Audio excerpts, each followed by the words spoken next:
Hi, everyone. I'm Sam Lovato, Associate Professor here at CSU-Pueblo. I teach in the Mass Communications Department. I want to welcome you to the First Friday webinar series. If you're not familiar with the series, the Mass Comm Department puts this together at the beginning of each month. So we'll be back on March 6th and April 3rd. We'll be sending out details on those dates shortly. So the purpose of the series is twofold. First, it's a great excuse to get in touch with our outstanding grads and see what they've been up to. And secondly, it's an opportunity for us to learn about mass communications as an industry. If you have questions about the presentation, you can type those. I'm going to relay them directly to the presenter. It's an honor to introduce to you Adam Woullard. The department is extremely proud of this 2002 grad.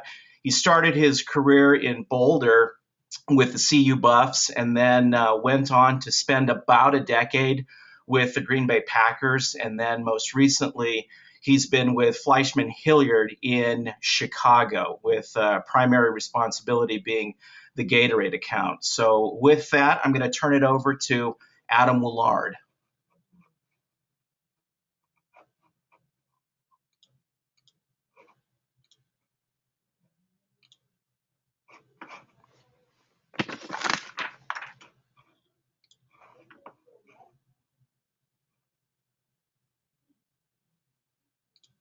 Sam?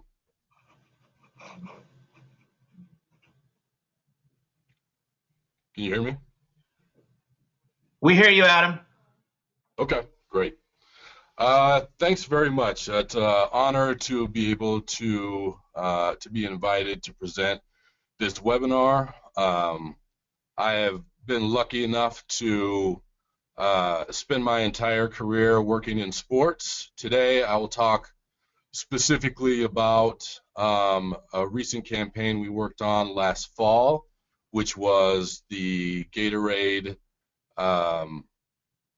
Made in New York ad. First and foremost, just wanted to give an introduction to what my friends think I do, which is hang out with athletes and celebrities all day, which I assure you doesn't happen. This was from a recent Super Bowl party. We just got back from Arizona.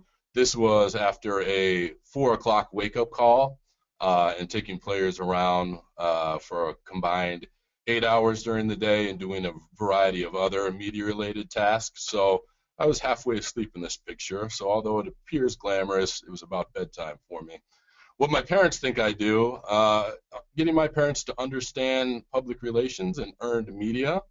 It is actually a hard thing to explain. So they know I sell Gatorade in some way, and they are right. Ultimately, the goal of Fleischmann-Hillard as Gatorade's PR agency of record is to contribute to sales, but we do it through earned media. I think most of you in mass communications understand what earned media is, but if you don't, this Derek Jeter presentation is a perfect example of what we do on a day-to-day basis. So what I actually do a lot of is meet. For example, for the Derek Jeter campaign that ran September 18th, we started planning in May. For a campaign I'm working on for this coming summer, we basically started as soon as it finished last September. For Super Bowl for San Francisco, we did site checks before we ever arrived in Arizona this year for Super Bowl. So a ton of planning goes into what we do. Been very fortunate to be a part of it, but it isn't always as glamorous as it seems. Gatorade is a huge account. So as I said, my responsibility is the PR side of things. Most of it starts with our creative team out of LA. They are an agency called Chiat. So whether it's a print ad or what we call branded entertainment or the TV commercials you see, Chiat is the agency that writes the scripts, does the filming, and puts together the overall creative concepts. We have a social media agency as well, VML out of Kansas City. We have a media buying agency also located in Chicago called OMD and Optimum Sports. They're responsible for finding the best places, both print, online, and TV to place the advertisements. And then we also have what we call experiential agencies. So whether it's a youth camp, sometimes where we'll bring an athlete, or if it's a huge Gatorade build out in London, MKTG is another agency will do that. Is another agency that will do that. So as you see, there are a lot of players involved in the planning process, which is part of what takes so long for every campaign. We have a lot of people, a lot of opinions, and then once those ideas are finalized, they're run up the food chain in Gatorade, and then many times even higher to PepsiCo, who owns Gatorade, to approve those ideas. So what I'm going to talk to you today is case study around Derek Jeter, the Made in New York ad. I'm going to pull up this ad in just a second. Sam Eversole sent out the links earlier this morning to those of you who registered. So for some reason you can't see my links clearly, please pull them up from Sam's email, but I'll also do my best to display them here. So our assignment was working with Derek Jeter, who we've had meaning Gatorade, we've had a relationship with Derek Jeter since the late 90s. And as all of you know, he played his last season for the Yankees this past year. So our challenge was, how do you celebrate such a legendary figure, almost universally liked even by non-Yankees fans, a partner's long history with the brand, and then also presenting Gatorade as a place in sport, the brand's place in sports culture. So a lot of Gatorade, as you've seen, will include product shots, because that's what we do. We sell product, but it's not always about product. Sometimes it's being involved in what we call the speed of sport. So being close to a moment for one of our athletes. So for example, you'll see some stuff this year around Gatorade's 50th. It's Gatorade's 50th anniversary, product being created in 1965. So there'll be some ad campaigns around that. So we want to honor the brand, but also honor the athletes who we've worked with over the years. So really our inspiration started with Derek Jeter. This was part of a letter that Jeter sent out in winter or spring announcing his retirement, and really it was reaching out to the fans and thanking them. So Jeter's ask of Gatorade was, hey, everyone else is doing a tribute for me. Whatever you guys do, and he gave us a lot of leash, whatever you guys do, I want it to be a tribute to the fans. So that was the platform. So we thought of every conceivable thing we could do, big or small.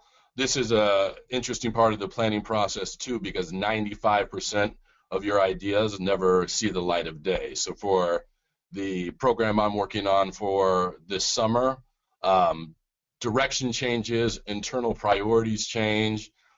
So I put together no less than probably 15 to 20 PowerPoint presentations for the same campaign because there's a new idea needed, budgets change, availability to athletes change. So we threw out a ton of ideas. One was, let's put number 2 decals on subways in New York. Let's do a tribute to the fans.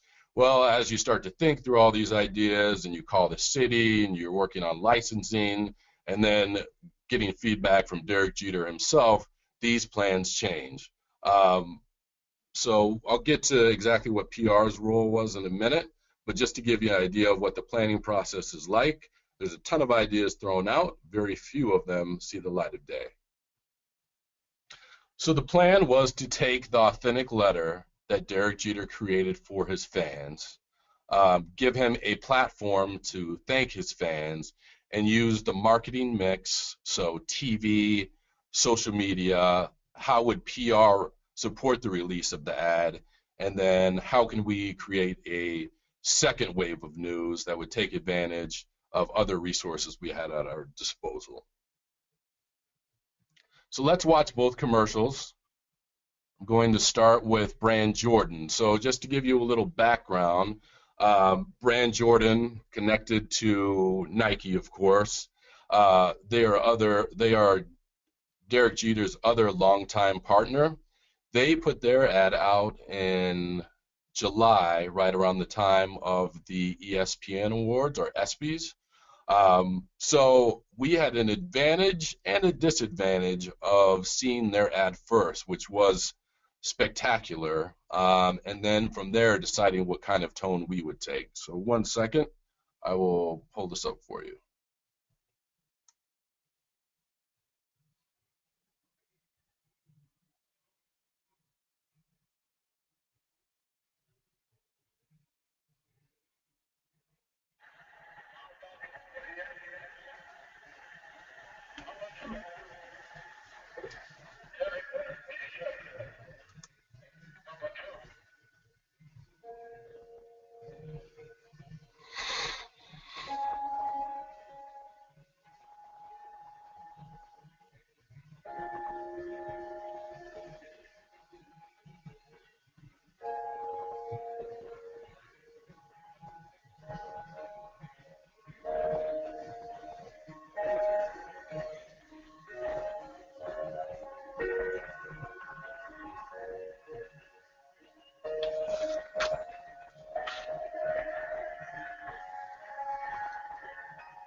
So that is the Brand Jordan ad. As you can see, very cool, very star-studded, and impactful, no words said. We wanted to make our commercial something different than what they did. And initially, a lot of the creative concepts presented were very similar in tone and style to Brand Jordan. And Molly Carter, who is the Director of Consumer Engagement for Gatorade, and I'm proud to say also a former Fleischmann-Hillard employee, so she got her start in PR, came up with a different concept, which is, let's come up with a concept where Derek is interacting with the fans. We have seen what Brand Jordan did. Yes, there's plenty of people giving a nod or literally a tip of the cap to him. But what can we do so it looks like he's giving back to the fans? By the way, we only had 3 hours with Derek Jeter to shoot. And then also, I believe it was 5 minutes that the Yankees granted the crew to go into Yankees Stadium. So I'll show you the ad, and then I'll explain a little bit more.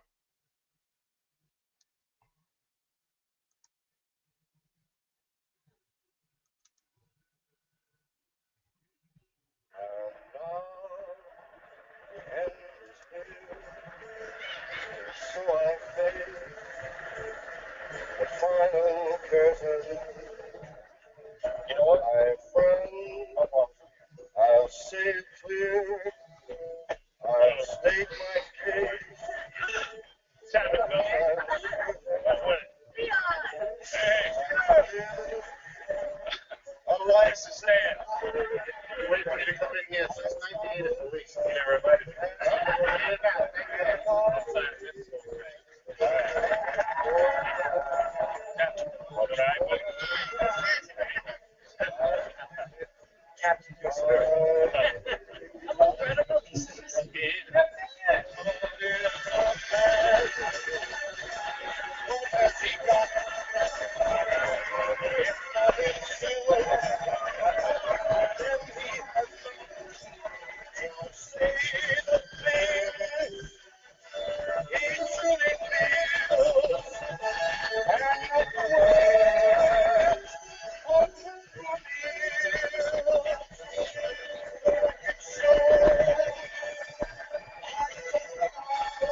So that's the ad. As you can see, very cool as well, but in stark contrast to the brand Jordan ad. So it's exactly what Derek wanted. He was thrilled when the ad came out. You'll also notice a few subtle things that only a marketer would notice, that there's very little Gatorade branding. In fact, you only see it 3 times. You see it as Derek is getting ready to leave the dugout on a cooler.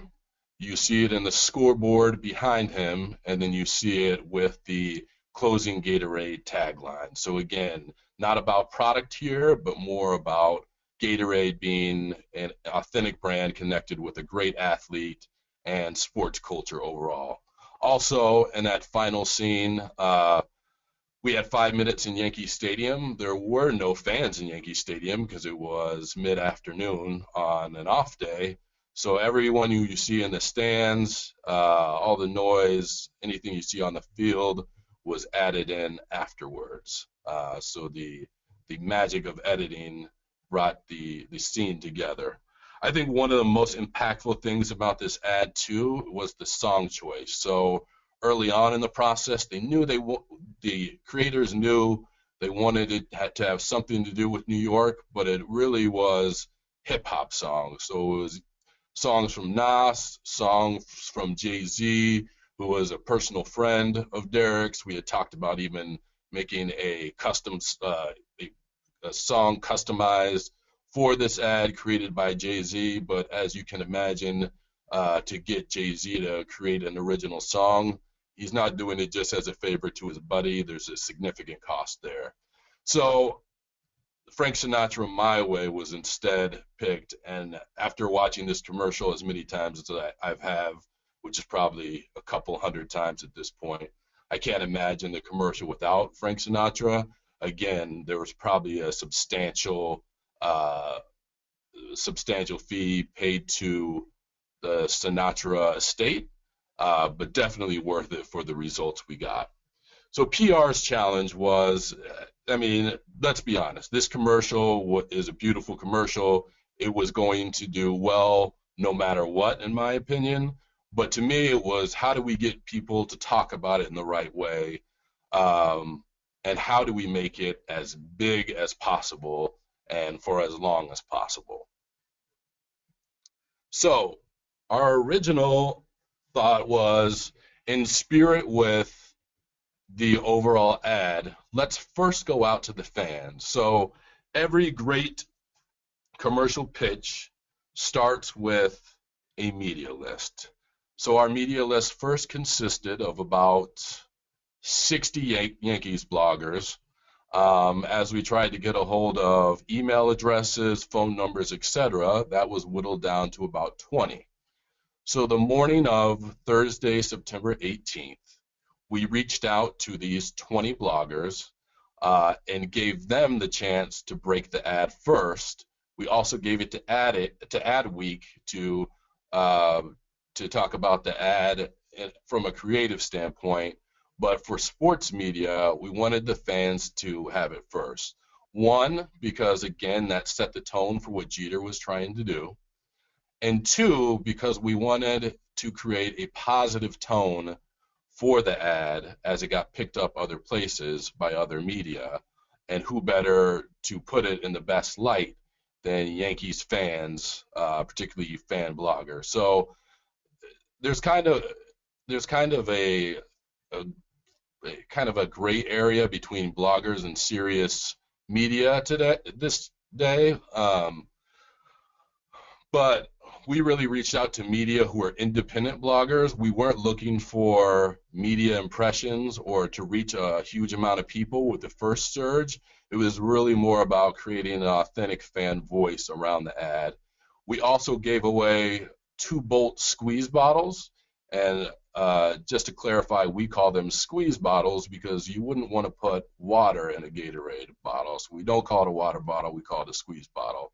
And again, in spirit of giving something for the fans, we gave 10 bottles to all of these bloggers and let them give it away to their fans in any way they wanted. We shipped them out with a personalized note.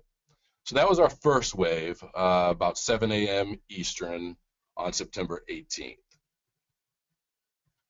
Our second kind of wave of communication was to go out to all national media. So 2 hours later, we did broad distribution to national sports, lifestyle, and entertainment outlets.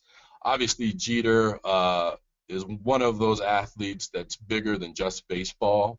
So we love when we get to pitch an athlete like that because we have more media targets. So as you can see, Good Morning America, Time, Today Show, CBS This Morning. Not listed here was Perez Hilton, E! News, a variety of other lifestyle blogs who really loved the piece, as well as music outlets. With the Sinatra connection, we felt like we would have good pickup there, and we absolutely did. So these are some of the verbatims we got. I'll let you read through them, but essentially we got great reaction. I'll show you our highlight video from all the clips we recorded here in a second.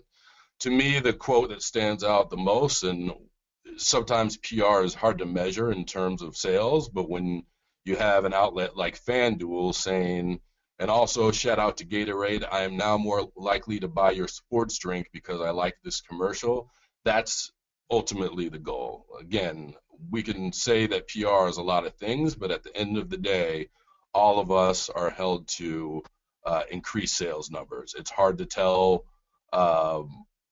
It's hard to tell if more comes from advertising, our PR, our social, and certainly we track all those metrics. But how do they work?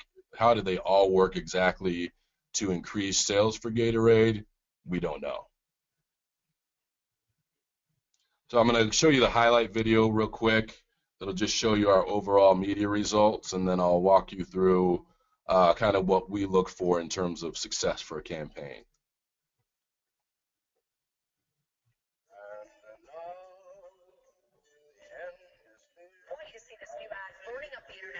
Something overnight that's gone viral. Making grown adults cry. There's an ad for Gatorade. Gatorade going for the heartstrings. Oh my gosh, you guys, take a look at this. A 90-second ad. You know what? A commercial from Gatorade featuring Jeter. Surprising fans in the Bronx. Making some people's eyes water. What is this? This is crazy. This is during the filming of the Gatorade spot. Yeah, that works. I think we should roll that Gatorade commercial about 10 more times. Yeah, I just watched this all morning long. That Gatorade commercial. It is fantastic. This is the greatest commercial. Best sports commercial ever made. I've ever seen. Since I can't have Derek Jeter, I'm going to go get me some Gatorade. The fact that nobody knew he was coming. Also, a newspaper. Gatorade was a long-time sponsor. Changing up their logo. Gatorade owner, Yankees captain Derek Jeter, showing their appreciation for the captain fight, switching out the iconic G for the number 2 On towels. water buckets and cups to honor Derek Jeter. It's the first time Gatorade has ever changed the logo to honor one athlete. Talk about making an impact.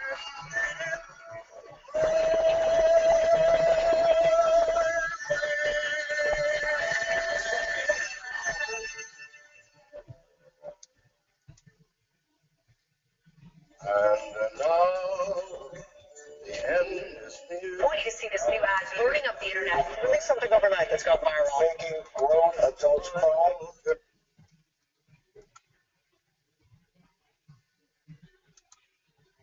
So the key word in there is viral. It is funny how often clients ask, can you make some content that will go viral?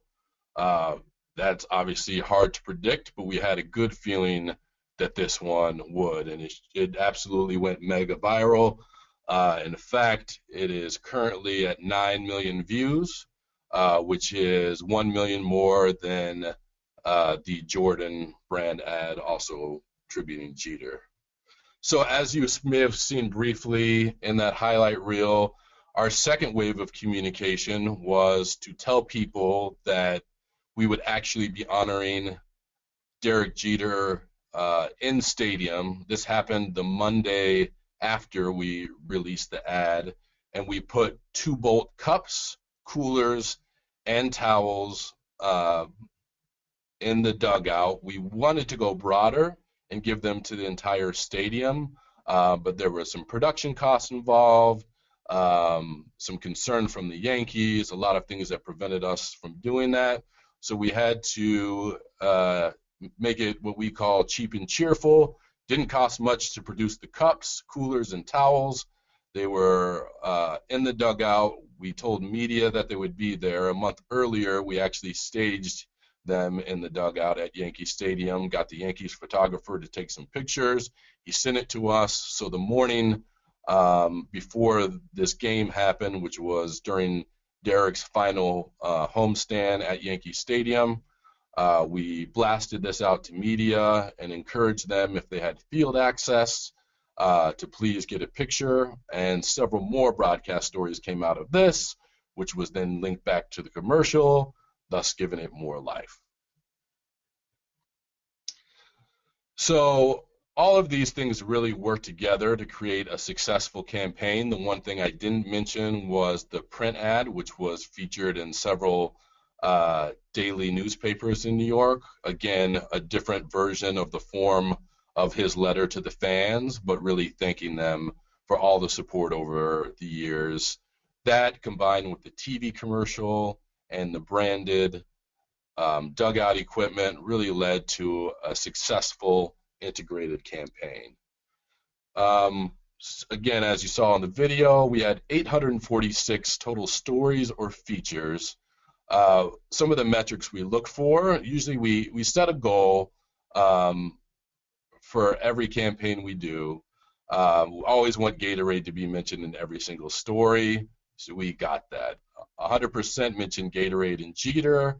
98 were positive in tone. I think Deadspin poked fun at it, which they poke fun at everything. That's fine. There were some Red Sox blogs, rather, that poked fun at it. Again, to be expected.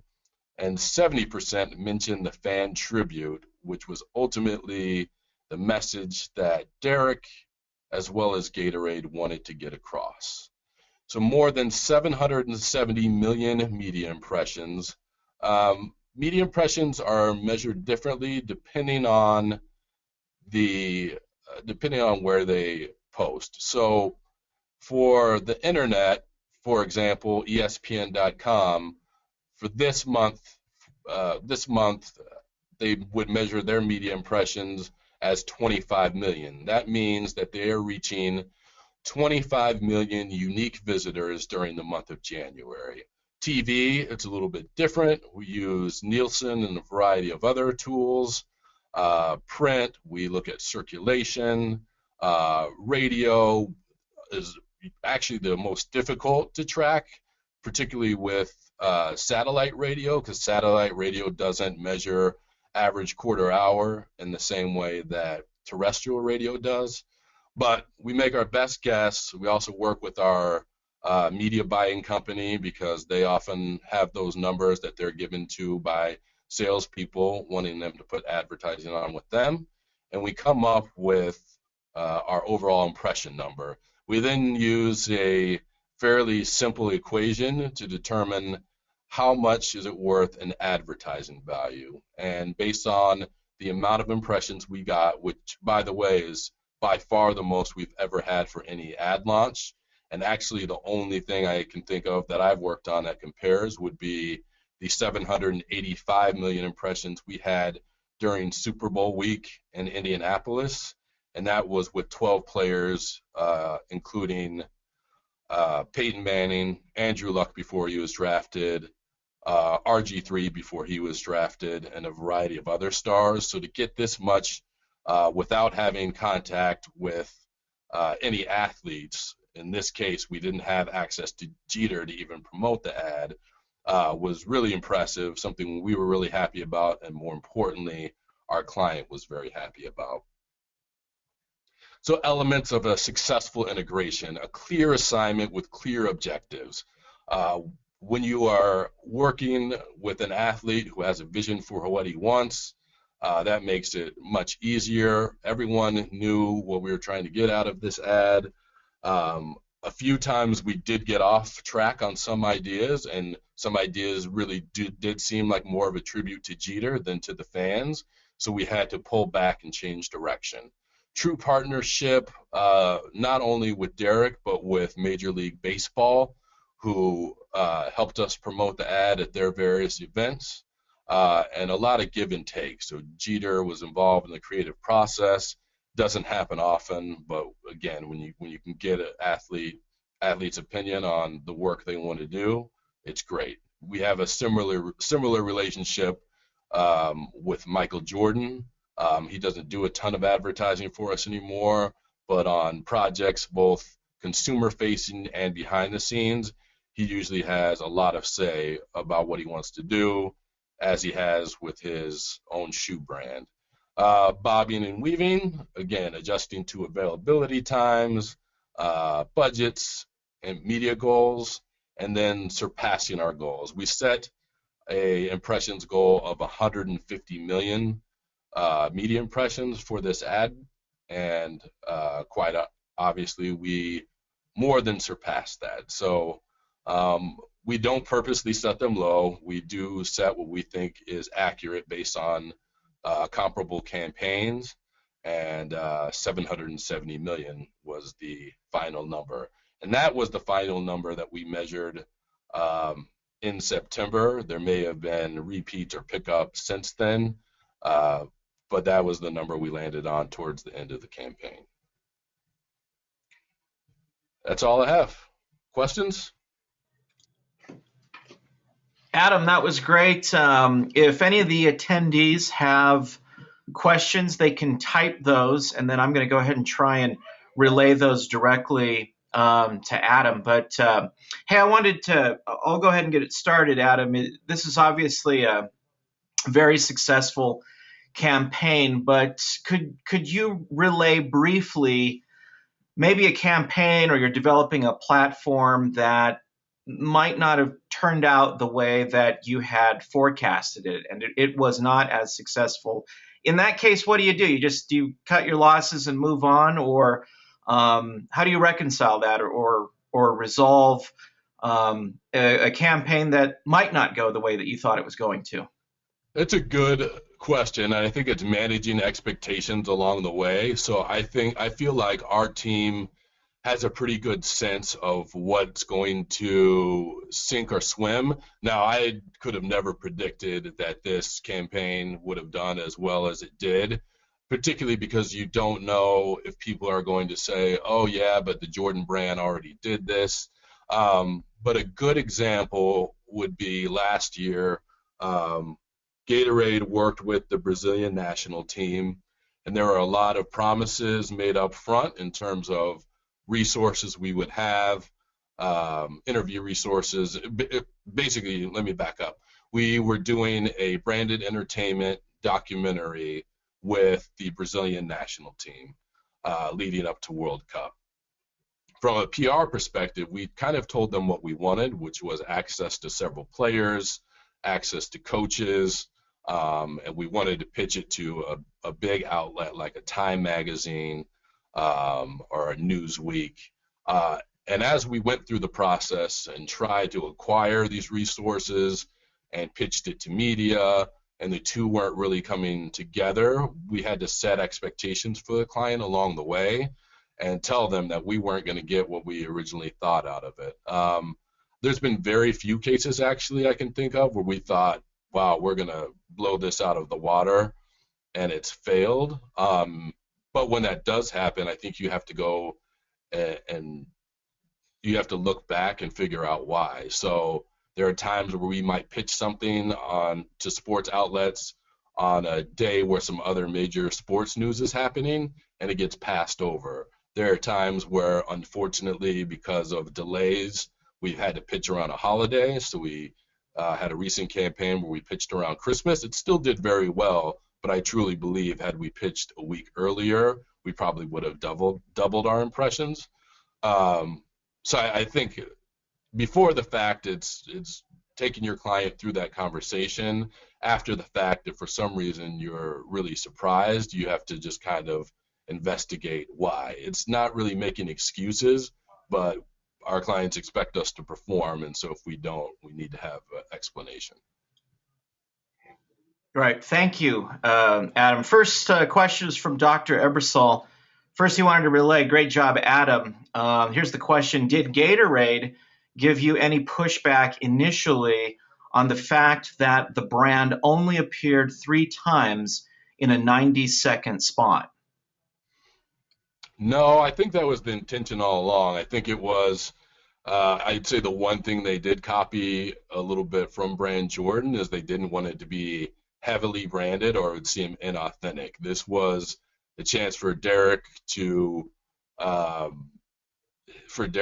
thank his fans, and that's really where PR comes in. So there is concern from the clients, like, oh, well, maybe this doesn't have enough Gatorade in it, and or we don't know if people will get this. Well, that's where PR is really important, because I always say, well, don't worry, I'll make that very clear in my email, or I'll get the reporter on the phone if they have questions and make sure that they know it's connected to the brand and why Gatorade is doing this and what the inspiration is.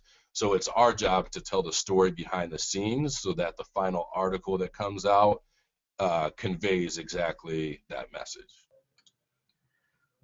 Adam, next question is from Nick Palmiati, who I think is coming in from Colorado Springs.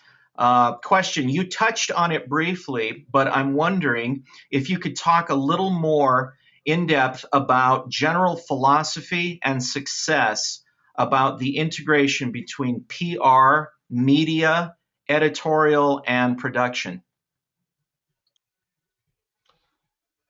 That's a good question. So for every advertisement, there's a cross-agency process.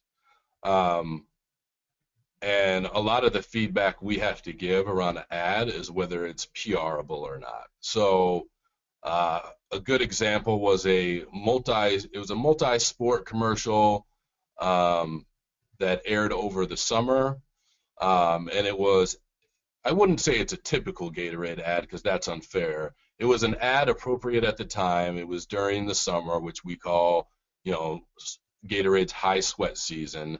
But to me, there was nothing dynamic about the ad in terms from PR value. There was a few professional soccer players, some amateur athletes. There was a boxer. So really, the advertisement meant for TV was designed to attract the television viewer to say, oh, well, I do that. I can relate to that athlete. But in terms of giving it to media and giving them something that they'd want to post for their audience, there was really no payoff for them. So I think a lot of times, whether I'm pitching an ad or an athlete or an idea or a product launch, we have to, when working with the reporter, we have to remember that they have to have credibility with their audience as well. So if I send a reporter a new bottle, so we're kind of relaunching Citrus Cooler, which is Michael Jordan's favorite flavor. If I send a reporter a bottle of Citrus Cooler and say, hey, here's a bottle of Citrus Cooler, please write about it, that may work for Beverage Digest, but it's not going to work for SI.com. They need a reason to talk about it to their audience. So for example, Gatorade was celebrating their 50th anniversary, and I was working with Don Banks from Sports Illustrated, who's a longtime senior writer for their staff. I know that Don is not just going to include a note around Gatorade's 50th anniversary. So often an athlete spokesperson is the way we work that message in. So I gave Don 10 minutes with J.J. Watt from the Houston Texans, and it was a football conversation talking about J.J.'s season. He was nominated for MVP, won Defensive Player of the Year, and in the interview, there were 2 questions asked about J.J.'s goals in terms of how he wants to market himself and how he wants to be seen. And Don cleverly weaved in the question of, you have a guy like Michael Jordan who's associated with Gatorade. You're also associated with Gatorade. What does that mean to you? How do you want to see yourself publicly? So getting back to the original question, it doesn't always fit. I think our job is to say, yes, we can make that work, or in the case of the commercial that we pitched last summer, yes, we'll pitch this, but don't expect much. We don't really see anything here that has a whole lot of PR value. So all of it goes back to setting expectations. Hey, Adam, I got a follow-up question from Nick, and he writes, I work for a small agency and generally work with clients of small to medium size, currently work with all-in budgets below $500,000. What is your general philosophy, big splash reach versus repeated frequency or perhaps more targeted campaigns?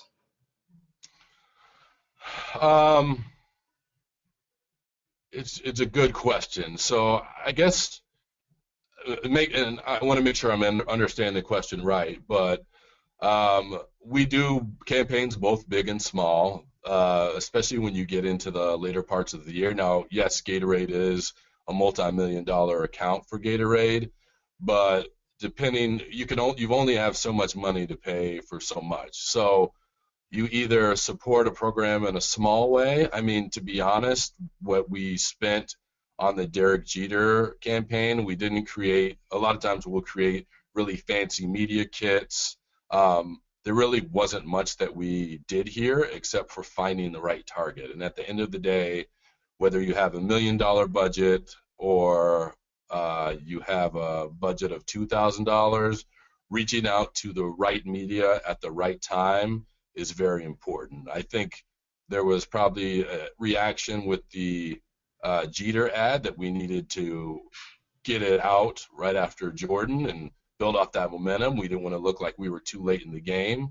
But from a PR standpoint, we express wanting to own a moment in time. So it made most sense for us to do this tribute at the end of the season when every other brand that Jeter is associated with and every team had already done their tribute to him.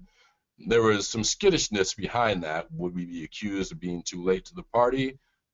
We messaged that. We picked the right media targets, and not everything is 770 million impressions. Sometimes it's 25 million impressions. Sometimes it's 2 million impressions. And Gatorade, I will say, values the media impression more than other clients do. For me, I always want to see, I want to see 2 things. Yes, impressions are important, but I want to see from campaign to campaign, how did it compare? Did we grow, especially a program I do annually called our Beat the Heat program. My goal with a relatively fixed budget is to get more and more impressions out of it and to get more eyes on it from different media every year. So yeah, I'm repeating myself a lot, but really it's using your resources to reach whoever your audience is at the right time. And one of the things I see from a lot of junior people when I get media lists back is that they really didn't do their research. I've been around long enough where I am familiar with a lot of reporter names that I'll see on any miscellaneous media list, and I will ask them, what made you think this reporter was interested in it? Not in a accusatory way, but I always want people who work under me to understand that when you reach out to a reporter and you say, I'm reaching out to you with this story, or sometimes we'll even pitch the Gatorade Sports Science Institute scientists, which is not as easy to pitch as Derek Jeter or Michael Jordan, obviously. So we'll reach out and I'll say, hey, I'm reaching out to you because I read your article in last November's Wired magazine about sports technology and how it's helping to improve athletes. Was wondering if you're doing anything on that in the future, either in your magazine or online. I think I have an excellent resource for you. You can, of course, talk to them about anything you want, but we think you should talk to them about how the body utilizes carbs. So here's some research. Here's the scientists. Tell me if you're interested or not. And I think far too often people pick a top writer from ESPN.com, or they'll pick an editor-in-chief, or they'll have the wrong person. So to go back to the initial question, sorry this is such a long-winded answer, it really is important to find the right person and make sure that you're being super targeted. Adam, the next question comes from Dr. Ebersole. He writes, I was fascinated by the pre-release to selected bloggers. Do bloggers court you or other PR firms hoping to get early scoops on big stories? Meaning, do they reach out to us and ask for stories? Right, I think so. Yes. No, not in this case. It is kind of a interesting thing. So usually after Super Bowl, so the way Super Bowl works is in every athlete's contract, we have a certain amount of time. So our certain amount of PR appearances. So for J.J. Watt, I think we have 3 or 4 PR appearances contracted with them throughout the year. And so I'll take him to a series of interviews, and then afterwards you'll hear back from a reporter, say a couple months later, hey, any chance we can get J.J. Watt again? And we'll say, no, that time we had with him at Super Bowl is contracted. We really don't own his time. If you want to talk to him again, you should go through him. You should go through the Houston Texans. Although we sometimes will talk to that person again if I have him for another PR appearance. My point being that media kind of get the point that we have athletes for a limited amount of time, and so they aren't really going to reach out to us for a Derek Jeter or anything specific. We usually, 9 times out of 10, we come to them. It is interesting, the 2 types of PR I've done. So working for the Green Bay Packers, most of the media I got was incoming. Green Bay Packers, one of America's premier franchises. I think people always think because it's a small town that their media core is pretty small, but you have to remember Wisconsin's a fairly big state, and the Packers are the biggest thing happening in that state. So I think the reason I got good at pitching when I moved to the agency side is because I was pitched so often for athlete time. And I would have 15 to 20 requests in my inbox a week to speak to Aaron Rodgers, and I know on a Tuesday I've got 30 minutes with him after practice to accomplish what I need to accomplish with him. So I have to pick the best 2 out of those 15 to 20 requests. So moving to this side, it made me really good at identifying the right types of media to reach out to. Occasionally we do get a request through Gatorade's internal channels from media, but rarely ever do I hear from media unless I've reached out to them first. Adam, some of the attendees may not be familiar with the background that you had here on campus, and you were very much a broadcaster. You had a life at Rev on the campus radio station. You did some television work with PCC and the mobile truck and football for southeastern Colorado. If you could talk just a bit about maybe transitioning from an education that's very much about broadcasting and electronic and kind of ending up doing public relations and advertising, and whether it helped those lab experiences on campus, and what was it like making the transition, and And last question in there would be, did you ever consider, I'm going to have a life in integrated communications as opposed to broadcasting? No, I really thought that broadcasting was going to be it for me. I still say University of Southern Colorado because that's where I went because I'm old. Um, but I went to CSU-Pueblo because I was told, hey, you can get in here your freshman year and be on air if you want, and you can work covering high school football games, and you can be in front of the camera a lot. So that was always my goal. The first significant thing that happened to me was an internship with Where Denver magazine. So most of you have probably seen in a hotel somewhere the magazine Where. I don't believe the Denver one is around anymore, but Rick Pavlik, who was in the department at the time, got me an internship working at the magazine. And after the radio station I wanted to intern at had ignored me and ignored me and ignored me, I figured, oh, why not? I'll get some writing experience.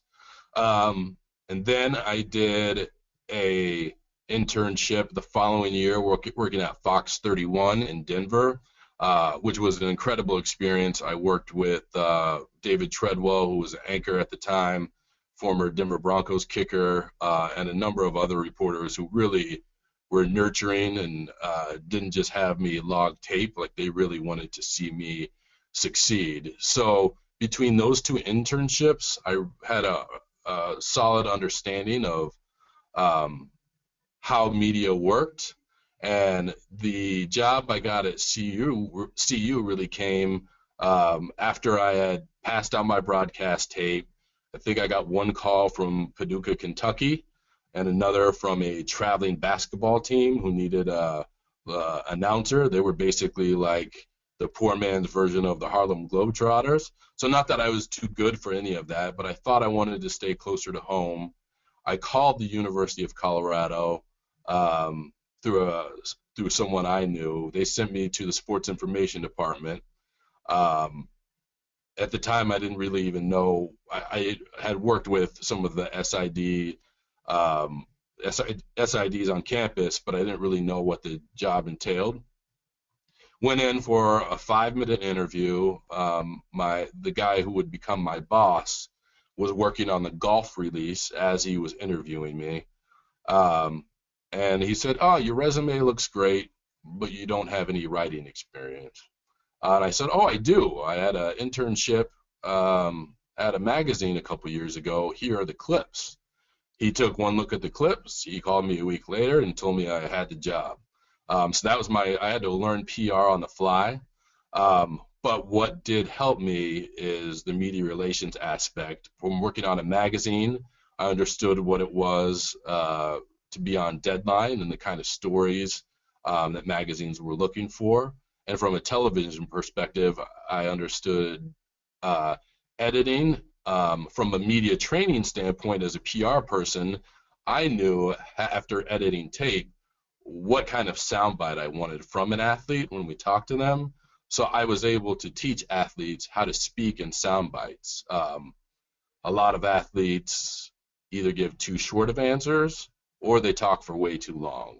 Even some of the best athletes, I used to transcribe Brett Favre quotes, and I remember transcribing Brett Favre quotes, and sometimes I would type for 10 minutes before another question was asked. So it really helped me in that standpoint in transitioning of understanding what media's goals are. And also, weirdly enough, there are a lot of people who view media as the enemy, and almost every coach and a lot of players I work with have the same philosophy. So coming from that background and really at one time really wanting to work that background, that helped with my relationships in the locker room with players, helping them to understand really what the objective was, which was, hey, whether you like that reporter or not, they reach 1 million readers every day. This is your conduit to your fans, and ultimately will help you with your football career, ultimately help you with your career after football. So look past the guy, think about the bigger picture, and it really will help you. Adam, without violating a trade secrets clause in your contract, can you share with us what you all are currently working on? Yeah, we are working on our 50th. Really, this whole year will be spent on our 50th anniversary. So it's as much a look to the it's as much a look at the present and future as it is the past. Gatorade, once simply a hydration beverage, as many of you have seen, there's the Gatorade chews, which are carbohydrate and B12 vitamins designed to take before a workout, and also a variety of protein offerings. So Gatorade has moved from being simply a hydration brand to what they are now calling the sports fuel company. So the idea of before, during, and after, getting athletes to understand that it's not just hydrating during your workout, but it's what you do before and after your workout that will help you perform. So a lot of the stories revolve around that. So where Gatorade has been as a brand and where they will go. Also, the Gatorade Sports Science Institute is offering teams and athletes new services in terms of the testing they do with them and the services they're providing teams. And there is one really huge outlet who I have lined up currently to potentially do that story with one of the teams we work with. I can't speak to either, but if it all works out, it will air on a major network in September or October. Adam, we got about 45 seconds left. I just wanted to thank you for making this happen for us, and we really appreciate your time. It was awesome. Thank you, guys. Anything else? I got a couple more minutes. Well, two things that I wanted to mention. First, that Kathy Walker is going to be in on April 3rd. Kathy is at KOA Denver, and all of the attendees today for today's webinar, we threw their name in a hat, and Dr. Ebersol assures me that through random selection, Sean Ender was picked to receive 2 tickets to a celebration of sorts. The Mass Comm department is turning 50 this year. KTSC 89.5 is 45, and this is also the 20th anniversary of Rev 89. That event is going to be happening on Friday, October 9th. So 2 tickets for Sean Ender, and I think Sean is in Boston, but we won't hold that against him. So to add to that, yes, since it is also Gatorade's 50th, we gave these lovely books out at Super Bowl. These are not for sale. They were a limited edition product that we created. We will also send Sean one of these coming straight from my desk. That sounds great. Thanks a lot, Adam. Appreciate it. Thank you, guys. Thank you, everyone, for attending.